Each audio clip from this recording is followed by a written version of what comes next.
Hey, my dear students, here we are again. Hope you all are doing good. So, we are here with the part number 2, chapter first, Geography as a Discipline, class +1 NCERT. तो हम बात कर रहे थे geographers क्या सोचते हैं सारी चीज़ों के बारे में।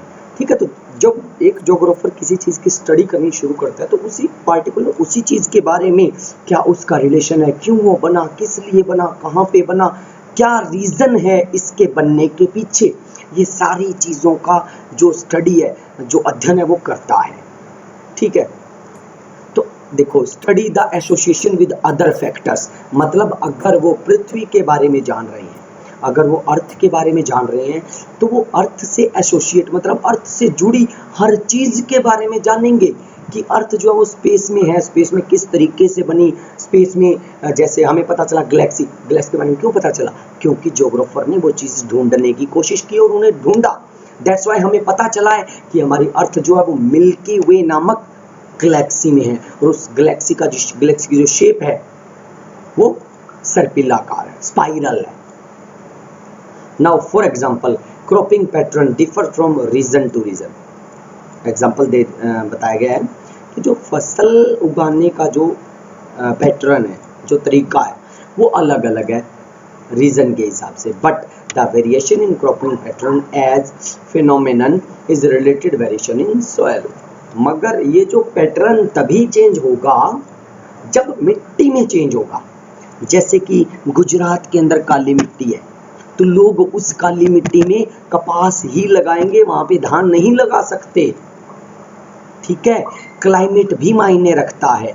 डिमांड, मार्केट में डिमांड किस चीज़ की है, मैं मांग चावल रहा हूँ और लोग मांग चावल रहे हैं और उगा मैं कपास रहा हूँ, तो कैसे चलेगा। Capacity of the farmer to invest, अब लोगों की मांग भी चलो चावल है मगर मेरे पास लगाने के लिए कुछ नहीं है, पैसा नहीं है, तो मैं कैसे इन्वेस्ट कर पाऊंगा। टेक्नोलॉजी इनपुट्स अवेलेबल हर और हिम, मेरे पास टेक्नोलॉजी है या नहीं है। तो दिस टाइप ऑफ एसोसिएशन, मतलब अगर मैं खेत में हूं तो खेत के साथ जो जो चीज़ें लागू होंगी, जो जो चीज़ें मेरे साथ एसोसिएट हैं, मैं उनके बारे में पहले स्टडी करूंगा। समझ आई बात। तो ज्योग्राफर जो है वो किसी चीज़ को स्टडी करने से पहले उसके साथ जुड़ी हर चीज़ के बारे में स्टडी करते हैं। कोई भी किसान है वो बिना देखे कोई भी फसल नहीं उगा सकता, वो पहले देखेगा कि मार्केट में किस जो फसल का प्राइस ज़्यादा है, किससे मैं बेनिफिट में रहूँगा, मेरा परिवार भी चल जाए और मैं उसे बेचकर अपना जो है वो कर्ज है वो भी उतार दूँ और आगे के लिए भी उसको संभाल के रख लूँ, जो सरप्लस है उससे मुझे फ़ायदा हो। तो ये सारी चीज़ें एसोसिएट करती हैं एग्रीकल्चर से। ये एग्जाम्पल दिया गया है कि अगर हम किसी चीज़ के बारे में जानना चाहते हैं तो उस चीज़ से जो जो चीज़ एसोसिएट करती है, जो जो चीज़ जुड़ी हुई है, उनके बारे में भी हमें जानना होगा। ठीक है जी, अब चलते हैं अगली स्लाइड पे। अब the geographical phenomena both the physical and human are not static but highly dynamic. Static का मतलब कि चाहे वो फिजिकल ज्योग्राफी हो चाहे वो ह्यूमन ज्योग्राफी हो, दोनों की दोनों बिल्कुल रुकी हुई नहीं है, स्थितिज नहीं है, वो डायनेमिक है, वो बदलती रहती हैं। यस, बदलती रहती हैं, ऑफ कोर्स बदलती रहती हैं। मनुष्य आए साल हर बार एक ही तरीके से नहीं रहता। देखिए कैसे बदली है। सबसे पहले आदि मानव आया, आदि मानव ने आग का आविष्कार कर दिया। क्या हम लोग भी पत्थर से आग जला रहे हैं? नहीं ना। ज्योग्राफी ने हमें वो चीज़ें दी। ठीक है, पत्थर फिजिकल हमारे पास पत्थर है, आग उत्पन्न हो गई, ठीक है भाई, आग उत्पन्न हो गई। मगर आज तरह तरह के टेक्निकल इक्विपमेंट्स आ गए हैं, मतलब ह्यूमन भी वहाँ पे स्टेबल नहीं है और ज्योग्राफी भी वहाँ पे स्टेबल नहीं है, मतलब डायनेमिक हैं दोनों के दोनों। पहले क्या था, पहले राइट ब्रदर्स ने एक नॉर्मल प्लेन बनाया था जिसमें केवल वो उड़ सकते थे। आज ऐसे ऐसे प्लेन्स हैं जिनमें हर तरीके की सुविधाएं हैं। आप समझ रहे हैं मैं क्या कहना चाह रहा हूँ कि कोई भी चीज़ रुकी हुई नहीं है, time to time technical development हो रहा है। अगर ज्योग्राफी मुझे मिनरल दे रही है तो उस मिनरल का यूज़ करने के लिए मेरे पास टेक्नोलॉजी भी है। तो टेक्नोलॉजी किसकी वजह से आई? ह्यूमन बीइंग की वजह से आई। Okay, the change over time as a result of interactive process between ever-changing Earth and uterine ever-active human being. ठीक है, जो जो चेंज हुए उसने इंटरेक्ट किया प्रोसेस को, किसके बीच में, मनुष्य और अर्थ के बीच में। मनुष्य ने और जानना चाहा। देखिए प्रिमिटिव मतलब होता है पुराना, ठीक है। अनटायरिंग क्या होता है, अनटायरिंग होता है बिना थके, ठीक है, हर चीज को जानना, उसके साथ एक कम्युनिकेशन वे बनाए रखना, कॉम्बिनेशन से काम।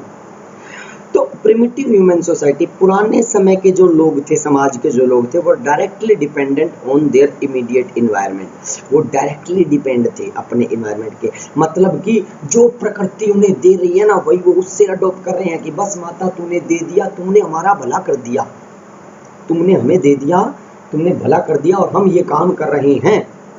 उन्हें और कोई पता नहीं था। प्रकृति से, पेड़ से अगर आम नीचे गिर गया ना, तो वो उसी आम को उठा के खाते थे, तोड़ के नहीं खाते थे। वो वेट करते थे कि भगवान कभी ये नीचे गिरेगा, कभी ये पकेगा और हम इसको खाएं। मगर आज के लोग आम आ गया, हाँ चलो भाई पका दो। तो ये फर्क है स्टैटिक और डायनेमिक में। Geography is concerned with the study of nature and human interaction as an integrated whole। मतलब ज्योग्राफी जो है वो नेचर की स्टडी है, किसके साथ, ह्यूमन के इंटरेक्शन के साथ, कि नेचर के अंदर जो जो चीजें उस सारे के बारे में ह्यूमन जानेगा। ओके, सो नाउ एक बहुत अच्छी लाइन नीचे दी गई है, वो लाइन है Human is an integral part of nature। Yes, integral मतलब प्रकृति का अभिन्न अंग है हम। And nature has imprints of human। imprints मतलब हमारे कामों का परिणाम ही नेचर हमें देगी। जो हम नेचर से चाहेंगे वही नेचर हमें देगी। अगर हम नेचर को नुकसान पहुंचाएंगे तो नुकसान ही हमें नेचर देगी, ठीक है। वो हमारे पद चिन्ह है। तो जी ये बात आपके समझ आ गई होगी। आगे चलते हैं नेक्स्ट स्लाइड पे। A social science discipline geography studies special organization and special integration। अगर हम सोशल और साइंस को जोड़ के चलेंगे ज्योग्राफी की स्टडी में, तो हमें ऑर्गेनाइजेशन के बारे में जानना होगा और इंटीग्रेशन, यानी कि उन ऑर्गेनाइजेशन का ज्योग्राफी के साथ इंटीग्रल कैसे होता है पार्ट। इंटीग्रल मतलब एक साथ जुड़ा हुआ, बंधा हुआ, वो चीज़ कैसे उससे बंधी हुई है उसके बारे में जानना सोशल साइंस है। अनुशासन के साथ, ये याद रखना, अनुशासन के साथ जाना चाहिए। Now geography as a discipline is concerned with 3 sets of question. इसके अंदर 3 क्वेश्चन है, वो क्वेश्चन अब हम पढ़ेंगे अगले पार्ट में माय डियर स्टूडेंट।